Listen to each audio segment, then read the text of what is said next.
So there's the two existential threats that we've created.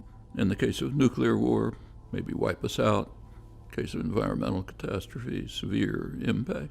And then a third thing happened. Beginning around the 70s, human intelligence dedicated itself to eliminating, or at least weakening, the main barrier against the threats. It's called neoliberalism.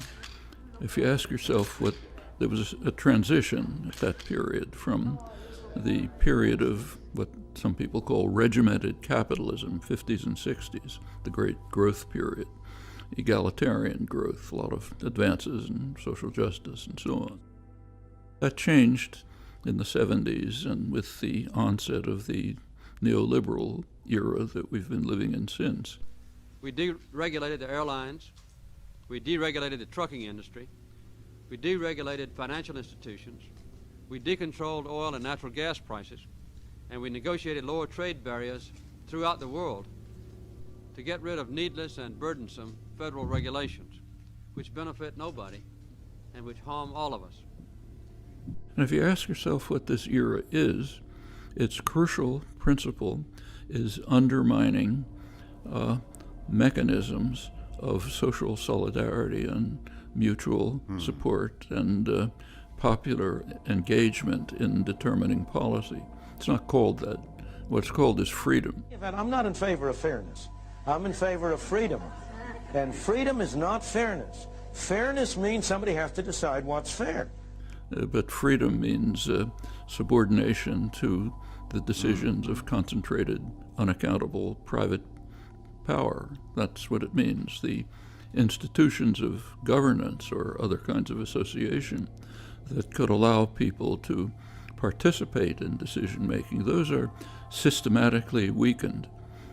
Margaret Thatcher said it rather nicely in her aphorism about there is no society, only individuals. She was actually unconsciously, no doubt, paraphrasing Marx, who in his condemnation of the repression in France said the repression is turning society into a sack of potatoes. Just individuals, amorphous mass, can't act together. That was a condemnation. For Thatcher, it's an ideal. And that's neoliberalism. We destroy, or at least undermine, the governing mechanisms in which people, at least in principle, can participate to the extent the society is democratic.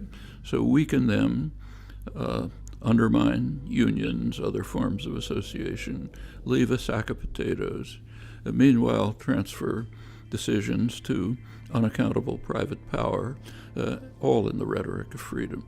Well, what does that do? The one barrier to the threat of destruction is an engaged public, an informed, engaged public, acting together to develop means to confront the threat and respond to it.